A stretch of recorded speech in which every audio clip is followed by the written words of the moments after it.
ES Hoje, a notícia do jeito que você quiser.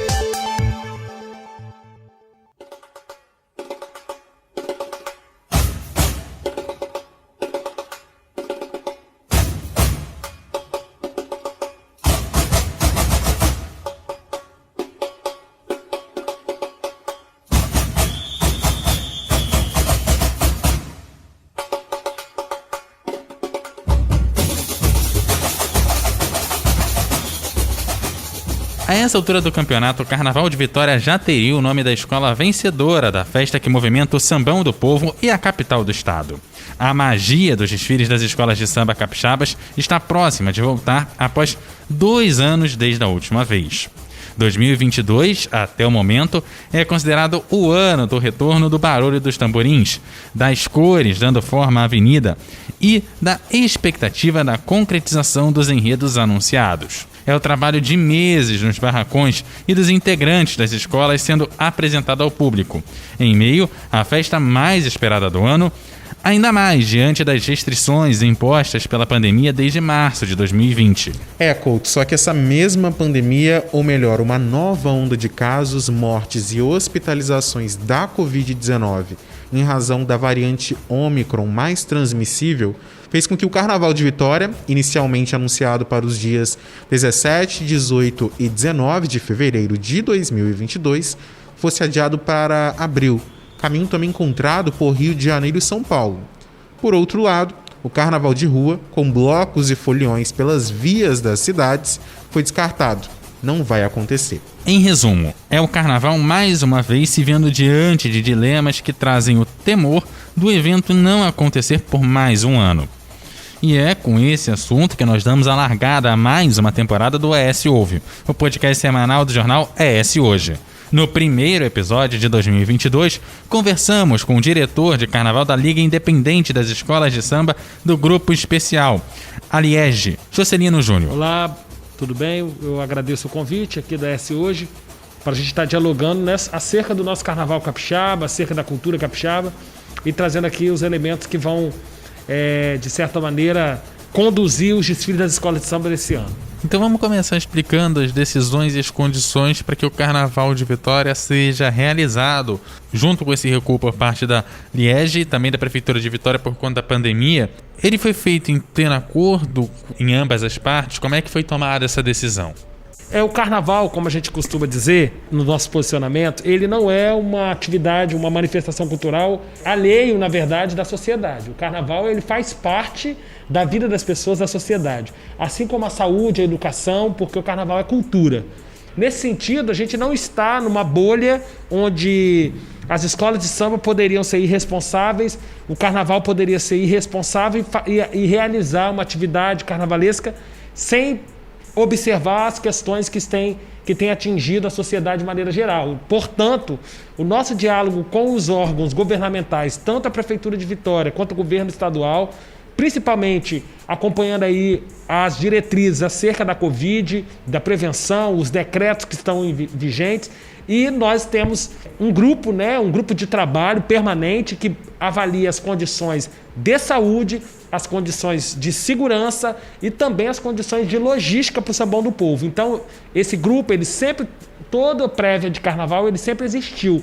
E esse ano com mais ênfase na questão da Covid. Então, a decisão não foi uma surpresa para a gente.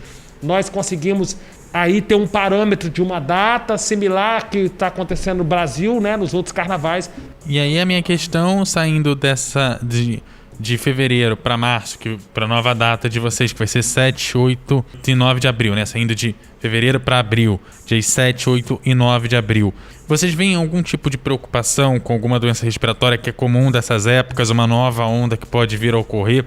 E tem algum plano de contingência caso novamente o Carnaval precise ser adiado ou cancelado? Nós estamos trabalhando na base dos dados epidemiológicos, na base dos dados das pesquisas e das secretarias de saúde. Portanto, nossa expectativa é que nós consigamos fazer o Carnaval da maneira que está planejado para os dias 7, 8 e 9 de abril. Porventura, se houver uma nova onda que nós estamos observando nesse momento em que as ondas, mesmo com o retorno das aulas, mesmo com o retorno do fluxo de pessoas da rua, a gente não viu um aumento. Pelo contrário, a gente está vendo aí uma situação que está equilibrada, mesmo com as diversas festas que continuam acontecendo após Réveillon, independentemente do carnaval ou das escolas de samba. Então, nosso planejamento é Sambão do Povo, teste, carteira de vacinação, escolas de samba mobilizadas para pedir os seus integrantes que estejam vacinados, estejam com o teste, e nós vamos fazer o controle desse acesso e fazer com que os desfiles tenham o brilho que sempre teve, valorizando aí a arte das comunidades. Essa questão que o Couto colocou de uma nova expansão, de uma nova onda da pandemia, é bom a gente destacar, e ele destacou bem, porque dia 21 de fevereiro, a Secretaria de Estado da Saúde, por meio do seu secretário, Nésio Fernandes, e do subsecretário de Vigilância em Saúde, eles deixaram bem, explicaram, frisaram bem para a população que existe uma expectativa de uma nova expansão de casos da doença entre os meses de março e abril, que são normalmente característicos de doenças respiratórias. E a gente chama a atenção por conta disso, Abril foi a data escolhida para os desfiles, das escolas de samba de Vitória. Caso isso, de fato, vocês já preparam alguma coisa, Couto perguntou isso, mas eu vou insistir um pouco mais nessa questão. Além da vacinação, além da testagem, existe um plano B? Ou se não acontecer em abril, não acontece mais esse ano e fica para 2023? Ou essa possibilidade não existe? Vai acontecer esse ano, seja o que for. Então, nós estamos trabalhando para que aconteça em abril. Se porventura, como eu disse, nós não estamos numa bolha, a sociedade estiver passando por uma situação de calamidade da saúde, como nós tivemos em 2020, metade de 2021, nós com certeza vamos ter que adotar uma outra alternativa para a realização do desfile da escola de samba ou não. No entanto, neste momento, a gente não tem nenhum planejamento no sentido de que trabalhando que não vai acontecer. Nós estamos trabalhando para que aconteça, estamos trabalhando para que as nossas comunidades, as nossas escolas de samba, os sambistas se vacinem e tenham aí todas as condições de frequentar o Sambão do Povo. Porque nesse momento que nós estamos dialogando e que as coisas estão acontecendo, diversas atividades estão acontecendo e o carnaval vai acontecer mesmo sem as escolas de samba, em lugares privados, com um público semelhante ou igual, com que concentra quadros de escola de samba, que concentra desfile da escola de samba. Portanto, só colocar no pescoço das escolas de samba uma atenção no sentido de repensar a sua existência é para nós um tanto difícil de aceitar, considerando todas as características de formação do samba no Brasil, do samba e do carnaval. E a gente pode falar isso um pouco mais à frente. A discussão sobre carnaval, isso desde o início da pandemia, é uma discussão muito intensa. As pessoas se preocupam muito com o carnaval por conta, do que a gente já observava antes. É uma festa que reúne muita gente de fora, engaja ainda mais o nosso turismo, a nossa cultura, porque é a maior festa cultural a céu aberto do mundo. Então, e ainda mais Vitória, que abre o carnaval antes da data oficial. A discussão, como disse, ela é muito intensa e muito cheia de questões e de apontamentos. Mas quando a gente fala de show de verão, de liberação de casas e espaços de eventos, isso ocorreu de uma forma mais rápida, E por conta ainda mais de uma pressão do setor e etc. E antes disso até tinham de forma clandestina, tinham aquela fiscalização e etc. Como que você já falou um pouco disso, mas vamos seguir nesse caminho? Como que você enxerga e por que todo esse debate quanto ao assunto carnaval é mais intenso do que em relação aos outros? A gente vê os shows de verão ocorrendo mesmo em meio a essa alta de casos, por exemplo. Então, eu tenho uma perspectiva sobre isso e que a gente pode dissertar um pouquinho aqui. Nós temos algumas questões a serem colocadas, O Carnaval do Brasil começa aqui em Vitória, então isso a gente vai permanecer para o desfile desse ano. Nós não abrimos mão dessa festividade de nós abrirmos, então nós vamos ser a primeira cidade do Brasil que abre o Carnaval, novamente, mesmo fora de época, sendo em abril. Agora a gente vai falar sobre a questão da formação do samba no Brasil. O Carnaval, aqui em Vitória, ele ainda não é o Carnaval que o empresário, vamos botar, manda. É uma festa construída pelas comunidades, pessoas trabalhadoras, famílias inteiras mobilizadas dentro do carnaval. Você vai no Sambão do Povo, as pessoas simples trabalhando embaixo de sol quente, de chuva, de tempo ruim, de tempo bom, de madrugada, de manhã, de tarde, de noite. para botar a escola na avenida. Pessoas que se sacrificam financeiramente com o recurso das suas famílias para ver com o brilho da escola de samba num desfile. E a gente tem aí... O que acontece? No dia do desfile, nós temos uma grande visibilidade, né? Todos os canais de imprensa vira o assunto do dia, do final de semana, vamos botar assim, ou da semana. Portanto, isso gera as grandes críticas, porque como nós estamos falando aqui, os shows de verão, as casas de show, os espaços que estão aí concentrando pessoas, não tem essa visibilidade maior que chega naquele que não tem, por exemplo, rede social. Ele assiste só o jornal, ou ele lê só o jornal, e nós, a escola de samba, vamos estar nisso. Então, para mim, quando a gente vê que ações que são protagonizadas por um público pobre, por um público negro, por um público de vulnerabilidade social, é intensamente questionável. Quando a gente vê ações protagonizadas por outros, vamos botar, por outros sujeitos, que diferente desses que estão no comando das escolas de samba, na direção das escolas de samba, a gente não vê essa crítica tão intensa. Eu vou botar um paralelo muito simples, não para ficar aqui de mimimi ou uma discussão, mas é muito simples. Vamos comparar os espaços aglomeratórios da região da Praia do Canto, do Triângulo das Bermudas, que não parou depois que foi, de certo modo, permitido, e que não há uma regularização, que não há uma fiscalização tão profunda, não há uma interrupção das atividades ali.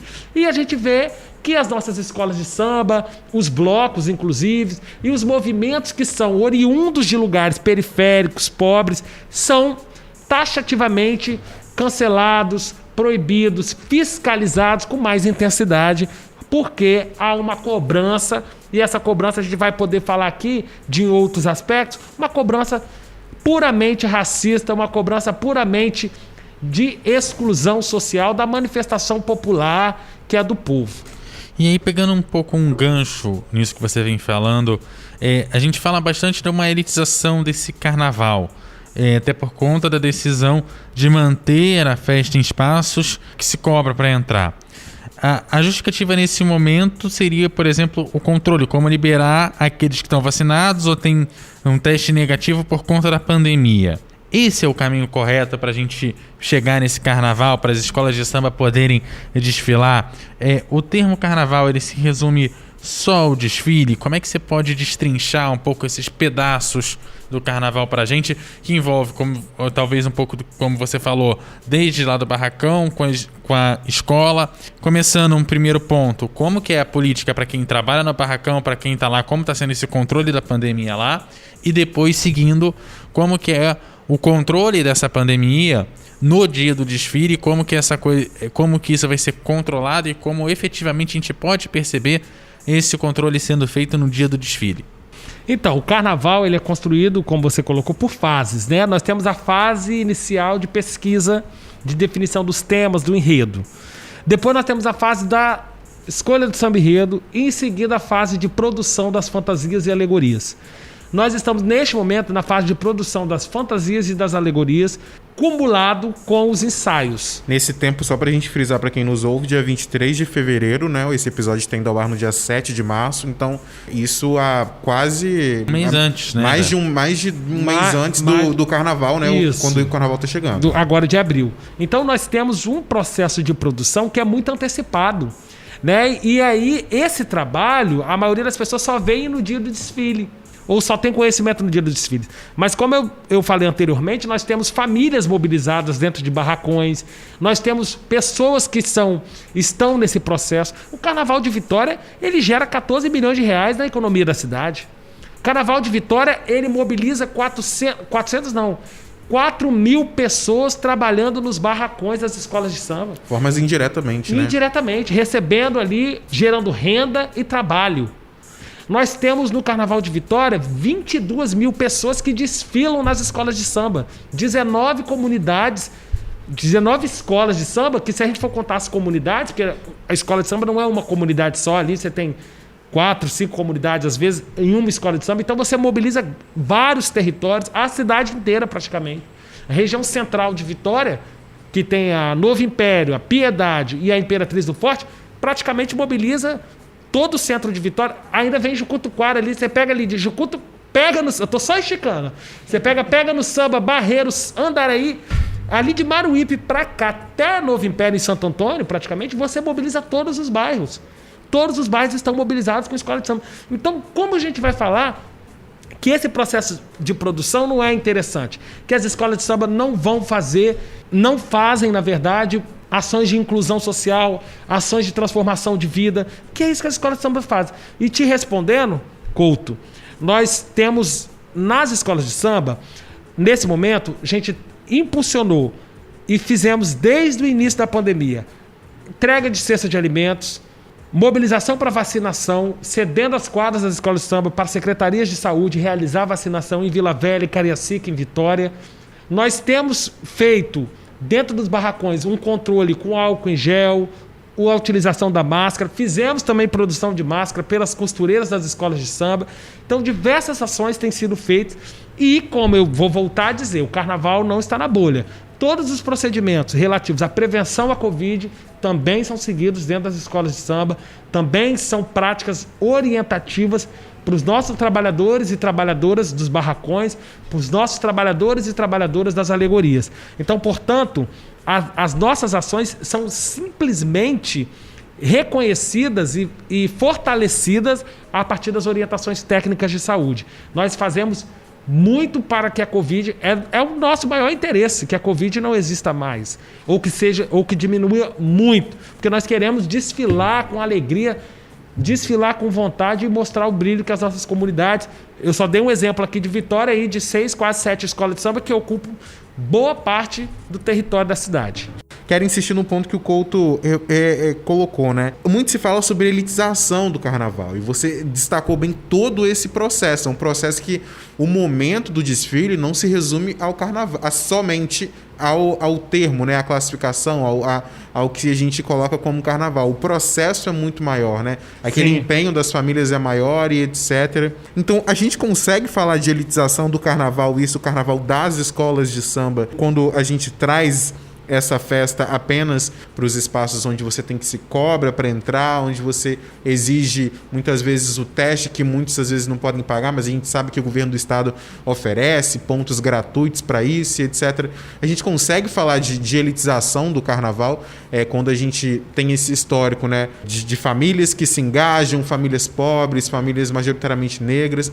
É possível falar de elitização de carnaval, ou isso é apenas uma problematização que não deve ser colocada nesse contexto e nessa questão, já que a gente tem a pandemia e muito se fala de limitar o acesso de pessoas dentro desses espaços, dentro do momento do desfile do carnaval? Acredito que algumas discussões são colocadas de trás para frente e de maneira, às vezes, muito equivocada. O teste, ele vai ser solicitado para todas as pessoas do Sambão do Povo. Mas as nossas escolas de samba já estão organizando, junto com as suas comunidades e nos territórios, junto com as unidades de saúde e com os espaços que têm possibilidade de fazer os testes gratuitamente, não desde já, porque não vai ter validade, né? Mas já organizando essa organização para o desfile muito antes. Porque o interesse, como é que a escola de samba desfila sem componente? Nós vamos cobrar de quem quer ir para camarote, de quem vai assistir, vai para arquibancada.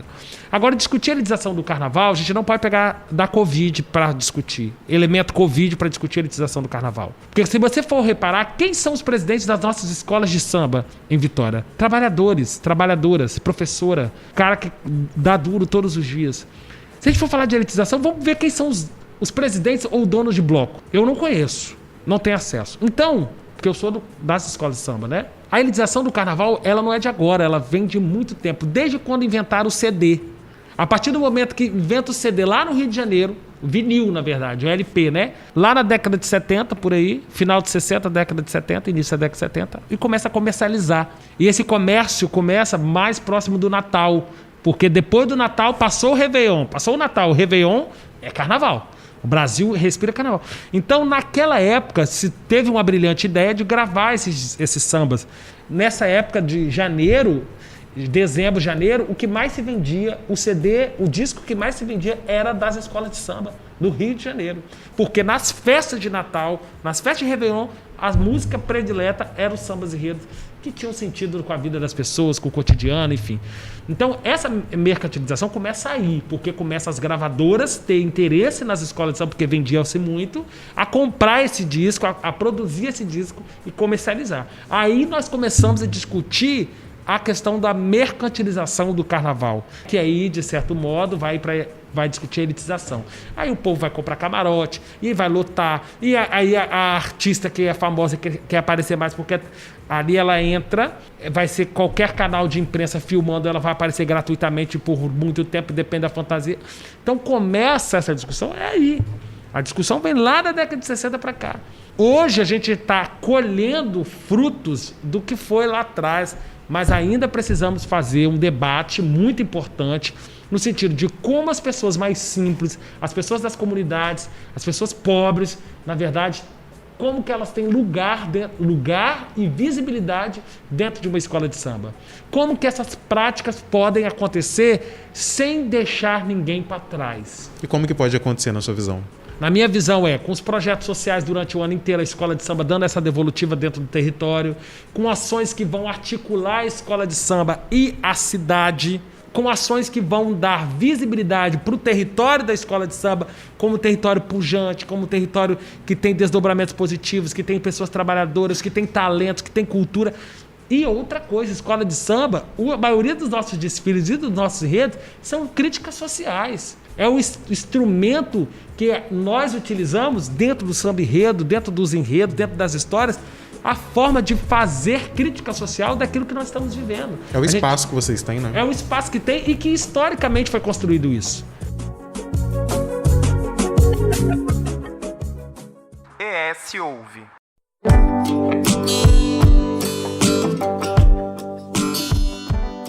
Então, para além dessas questões do enredo, você também comentou do barracão que está ativo o ano inteiro, das ações. Quais são as principais reivindicações que vocês têm junto ao poder público para que a situação da pandemia seja menos agravada dentro dos barracões? Que contrapartida o barracão dá para o poder público e o que o poder público pode ajudar dentro do barracão para dar uma resposta à comunidade que está em torno dele? Então, as escolas de samba têm, no último ano, recebeu bastante apoio, né, por meio da Lei Aldir Blanc, da Secretaria de Cultura de Vitória e do próprio Estado do Espírito Santo. Então, aí fortalecendo as ações dos barracões, fortalecendo a possibilidade de contratações de pessoas e também de produção cultural. Nós tivemos em setembro, se eu não me engano, outubro, na verdade, nós tivemos a live das escolas de samba. Primeira vez que foi uma live, foi um sucesso essa live. Nós estamos aí agora, as escolas de samba dando a contrapartida com oficinas, com projetos sociais nos espaços públicos da cidade de Vitória e também nas comunidades. Nós temos, assim, dialogado constantemente com o município de Vitória e com o governo do estado. Ambas, né, instituições manifestando interesse, manifestando responsabilidade conosco do carnaval e priorizando, na verdade, com muita razão, a questão da saúde, mas ao mesmo tempo também reconhecendo o quanto é importante o carnaval para a cidade de Vitória, para o estado do Espírito Santo. Uma outra questão nessa pergunta, uma das principais demandas que nós temos, para além da pandemia, a pandemia é uma questão de saúde pública. Já é interesse social, tanto de qualquer governo, de qualquer instituição. Eu acho que quem não defende o interesse social da pandemia, de fazer processos para que ela diminua, que não tenha tanto impacto como a gente já teve, na minha opinião, está cometendo um crime gravíssimo. No entanto, uma outra demanda que nós temos, para além disso, né, uma demanda reivindicatória há muito tempo, é a construção da nossa cidade do samba em Vitória, para que as nossas escolas de samba possam trabalhar dia, tarde, noite, madrugada, mas em um lugar seguro, num lugar que não fique ao relento, um lugar que tenha condições, até inclusive dali gerar mesmo trabalho de carteira assinada, gerar turismo, gerar renda, gerar possibilidade das pessoas conhecerem a cultura do Carnaval de Vitória, além de petisco, comida, enfim. E ter evento. Ter evento, justamente. Então, nós temos esse desejo da cidade do samba de Vitória, que seria um grande projeto, seria uma grande transformação para o Carnaval, com certeza. Por que é um debate que não avança, ou se avança devagar essa questão da cidade do samba, ou ainda não existe um projeto quanto a isso? E se existe, por que não foi para frente? Não, já existiu. Eu já vi várias ações, né, de projetos, já tivemos manifestações e tal. Eu acho que a questão mesmo são prioridades orçamentárias, né? A gente, é um projeto que não é um tanto barato, é um investimento alto que deve ser feito. Mas não traria um retorno, já que o Carnaval de Vitória Eu acredito que sim, né? Mas aí nós temos que acreditar que as gestões vão colocar isso como prioridade em algum momento, Depende né? de quem tem o dinheiro na mão, quem tem a máquina quem tem a na caneta, mão. né? Mas eu acho que é isso, assim. O projeto existe, a intenção existe, a reivindicação existe e com certeza o retorno seria muito benéfico. E Né? falando de quem tem a caneta, né, de que forma a gente pode lidar com um dilema público e privado no carnaval? Porque os blocos foram cancelados, tem toda essa discussão do desfile das escolas de samba, se deve ter, se não pode ter, se deve permitir, se não deve permitir. Essa questão de elitização também, da elitização também. Por que o carnaval das escolas de samba tem essa insistência pro cancelamento? Para os blocos, eles foram cancelados quase que de imediato, foi a primeira coisa a ser barrada, mas as festas privadas continuam numa boa. Eu acho que a gente também, assim, até isso mesmo, assim, os blocos, eles demandam e colocam isso, que poderia se criar uma alternativa para se manter a festividade dos blocos. Por exemplo, organizando espaços privados e aí cobra entrada, faz a questão. Por que os blocos, pelo que eu estou entendendo, cancelam? É porque na rua é aberta, não tem esse controle de quem vai, quem não vai, quem está vacinado, quem não está, quem está com Covid, quem não está. As escolas de samba, nós temos um planejamento prévio de mais de um ano, organizando entrada, saída, fluxo. Nós temos um fluxo de atendimento, um fluxo para os desfiles das escolas de samba. Nós temos um regulamento que coloca algumas regras que deverão ser obedecidas pelas escolas de samba, pelas comunidades, pelos sambistas. Então, o nosso planejamento é um planejamento que a gente tem colocado. Então, abre um pouquinho pra gente, assim, no sentido de controle não só do público, mas dos componentes. Então, explica pra gente e faz essa separação. Qual o planejamento pro componente? Qual o planejamento pro público? Você consegue dar essa...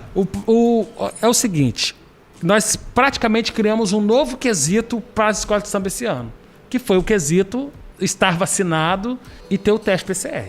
Segunda coisa, o componente só vai tirar a fantasia da escola de samba, a fantasia dele própria, se ele estiver vacinado e ele apresentar os dados que são. Isso é uma coisa que nós conseguimos, com unanimidade com os presidentes das escolas de samba, aprovar.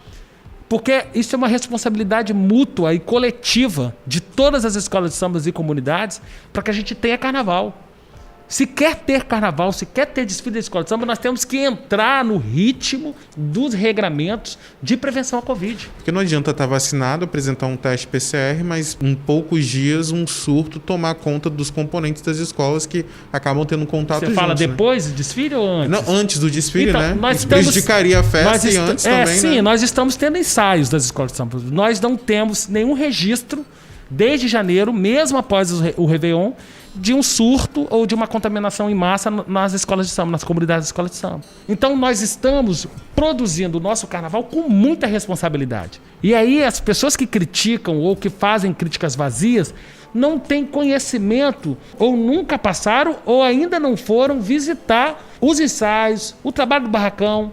Então nós temos feito protocolos que nunca fizemos, porque a pandemia é nova. Primeira vez que nós vamos ter carnaval numa situação como essa. Nós estamos praticamente há 2 carnavais, eu não vou falar 2 anos, são 2 carnavais que nós em 2020 fizemos, 21 e 22 que a gente não fez ainda. Então são 2 carnavais que nós passamos sem poder festejar, porque é segmento. Assim como tem quem gosta de rock, vai ter a confraternização do rock, quem gosta do pagode vai ter, quem gosta do forró tem, e nós do carnaval gostamos do carnaval, desfile da escola de samba, queremos ter a nossa confraternização e estamos trabalhando de forma organizada, diuturnamente, desde o início, desde maio do ano passado, discutindo os protocolos e os caminhos que nós devemos seguir para os nossos desfiles das nossas escolas de samba. O que a gente quer é que os desfiles aconteçam com segurança. A gente não quer na segunda-feira, depois do carnaval, que os jornais venham em massa criticando nossas escolas de samba. Eu não vi nenhum movimento de boate, de casa de show ou de outras manifestações culturais. Eu não vi esse povo, não vi divulgando reuniões com profissionais da saúde para falar de prevenção à Covid. A escola de samba fez. Com a epidemiologista mais conceituada do Espírito Santo, que tem sido referência internacional, que é a professora doutora Etel, da Universidade Federal do Espírito Santo. Vai até aqui com a gente, inclusive. Então, nós fizemos. Quem fez? Quem está preocupado? Nós estamos preocupados, nós fizemos. Nós convidamos ela foi numa quadra de escola de samba para conversar conosco, dar caminhos. Que prioridade nós tomamos? Preservar a nossa velha guarda, que são pessoas acima de 50 anos, e preservar a atenção maior às nossas baianas, que também reúnem pessoas acima de 50 anos. Então, assim, que movimento que as pessoas querem falar que o carnaval vai fazer, não sei o quê, mas já perceberam qual o processo que nós estamos seguindo? Nós estamos fazendo um processo, é processual, e processual com qualidade, processual com responsabilidade. E a gente pode enxergar, falando de pandemia e falando de carnaval, o impacto desses 2 anos sem o evento na cultura capixaba, na cultura do carnaval e nas escolas de samba, ou não? Foi um momento ainda mais de fortalecimento para voltar com tudo? Com certeza tem impacto. O primeiro impacto são vidas perdidas, né? Nós tivemos diversos sambistas que perderam a vida para a Covid, que faleceram, morreram de Covid nesse período de 2 anos, pessoas com grande destaque, grande renome nas escolas de samba e com muita força e vitalidade, mas que infelizmente faleceram dessa trágica doença. Né, nós todos, né, praticamente tivemos algum ente familiar também que perdemos por conta da Covid, mas o principal recado é essa unidade, essa união que nós precisamos ter em torno do carnaval, em torno do samba, porque o samba é isso, é união, é coletividade, é manifestação daquilo que as comunidades e os territórios têm como maior força das suas culturas. Eu percebo que nós estamos entrando, assim que der o sinal verde para as escolas de samba, as escolas estarão entrando de forma muito leve, todo mundo querendo ganhar, mas de forma leve, ao longo desses 2 anos que foram perdidos aí. Bom, então a gente quer agradecer aqui a presença do diretor de carnaval da Liga Independente de Escolas de Samba do Grupo Especial aqui do Espírito Santo, o Juscelino Júnior. Muito obrigado pela presença aqui no ES Ouve. Eu que agradeço a oportunidade de nós falarmos de carnaval, né? Um carnaval que é cultura capixaba, que é cultura brasileira e que faz aí o movimento e o giro nessa cidade acontecer nos períodos que as nossas escolas desfilam e entram na avenida aí com 22 mil pessoas, 19 escolas de samba, durante 3 dias de folia lá no Sambão do Povo. A gente se encontra por lá. E esse foi o primeiro ES Ouve da temporada aqui do nosso podcast semanal aqui do jornal ES Hoje, que vai ao ar todas as segundas-feiras lá no eshoje.com.br e também nas principais plataformas de áudio. O episódio teve a apresentação de Eduardo Couto e Matheus Paz, a produção e o texto de Matheus Paz, a edição de som de Eduardo Couto, a direção de jornalismo da Daniele Coutinho, e o Matheus está se despedindo, mas sexta-feira tem o boletim lá no nosso canal do YouTube, sempre às 18 horas. É isso, Couto. Abraço, pessoal. Sempre reforçando. A gente começa com um boletim, a gente começa com um podcast, e termina com um boletim semanal, todas as sextas-feiras no YouTube do ES Hoje, sempre trazendo o resumo do que foi notícia ao longo da semana. Valeu, galera. Até semana que vem.